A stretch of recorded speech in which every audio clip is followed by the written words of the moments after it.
similar to mine. But My next team, number 4 in the rankings here, the South Carolina Gamecocks. A ceiling of 10-2, a floor of 4-8, a prediction of 8-4. I know on the reel we posted over on Instagram, Briggs Oliver, guy, friend of the show, you could say, he got at us and said South Carolina's going 12-0.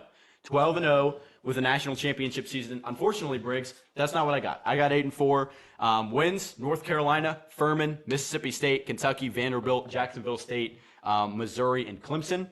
I think your losses come to Tennessee, Florida, Georgia, and Texas A&M. And I think your toss-ups are to Clemson, Florida, Tennessee, and North Carolina. North Carolina being the biggest of those 4 names that I just mentioned. right, wins, or I have them going ceiling 10-2, floor 6-6. I have them going 8-4. Yeah, I feel like I always go a little aggro with the ceilings. I don't like it to be like 6 games apart. Yeah. So I try to make it like 4. Okay. I see what you mean. Around there. Wins: Furman, Miss State, Tennessee, Okay. Florida, A&M, Vandy, Jacksonville State. Paused here for a and second. Kentucky. I was like, is this guy like lagging or what? Losses to UNC, Georgia, Missouri, and Clemson. Okay, so yeah, that's right. You did have Missouri beating South Carolina. I honestly can't say anything about my Vols. You have them losing. I can't say anything Back to back. because they just whooped our butts by 40 points, 30 points the other year, last year. Yeah. So I honestly can't say too much about it. Beamer ball makes me believe, baby. Like, I don't love South Carolina. I don't love the roster up and down. I don't love that they lost Marshawn Lloyd and Shaheem Bell, Ben. I don't love it. But Beamer ball's got me believing, dude. Like, it's a great culture over there. all the social media things they post, him running past the road in the Office remake thing, the drop of the mic when he's got the Pit Vipers on, and all that stuff that they posted over on TikTok. Like, Beamer ball, if I'm a South Carolina fan, I'm freaking hyped for Shane Beamer and what he's got going. That being said, I do like the schemes. I don't think they exceed the 8-win mark. I'm sure you could replace a couple of those wins and losses. Of course, you could lose to Clemson, beat Tennessee, beat Florida. Like I said, that was one of those games where I was trying to find that 5th win for Florida. I put down South Carolina. Another game that could maybe elevate them to that 9-3 level, and a ceiling of 10-2, right? So Spencer Rattler's proved to be a high ceiling, low floor kind of player, an up and down kind of player, kind of like Ryan Tannehill at the NFL level, a guy whose highs were high and lows were low, right? 6 touchdowns against Tennessee. I understand it's not a great secondary, but 6 touchdowns for a guy who was pretty much struggling all year. He had 12 interceptions and 12 touchdowns before that Tennessee game, and he threw 6 touchdowns in one game. That's a third of a season's touchdowns in one freaking football game. So Spencer Rattler's got to be more consistent. He's got to find Juice Wells, right? That's a 900-yard receiver, game breaker for South Carolina, one of the better receivers in the SEC. So got to be more consistent. If you're Spencer Rattler,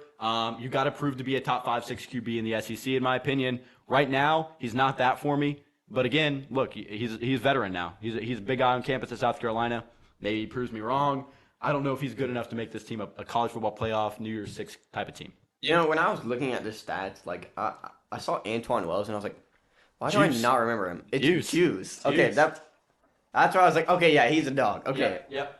So what I said was obviously Rattler will have to play good, but like you said, Juju McDowell will have to step up, and it's somewhere he can.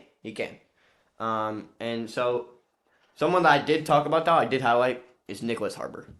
Okay. The 5-star athlete, true freshman. Yep. He could be a monster wherever you want him to. Is he playing defense? I believe he's playing defense. I'm not sure, but look he it can up. play wherever. I don't want to say something that I don't know. I'm almost positive he's playing on defense. Another player I brought up it's on the defensive side of the ball. It's Nick Minwari. He had 85 tackles last year as a freshman. Sure. So I mean, he could be a dog, and I like him. I will check this. What was I gonna look up? Go ahead and check it out. And Nicholas Harper. Nicholas Harper. Yeah, sorry. Yeah, like you said, a couple impact players on defense. Great offense last year. I mean, that's 378 yards per game. Fun offense. They had 118 rush yards per game last year. Obviously, Marshawn Lloyd is now a USC Trojan. And so, like you said, Juju McDowell definitely going to have to step into that role. And no doubt about it. Start his career wide receiver. Okay, there you go. Oh, my goodness. That could be. Oh, my goodness, Ben Clay. South Carolina, Nicholas Harbor, Juice Wells. I couldn't remember. I knew he kind of flipped back and forth. Obviously, athletes are kind of hard to keep up with. But he played tight end and defensive end. Yeah, in high school. He's 6'5", right? He's 6'3". 6'5". 6'5", 230. Yeah, I was about to say he's like 6'6" or something. You know, I will say I've been putting on some pounds. There we go. Ben Clay adding some pounds.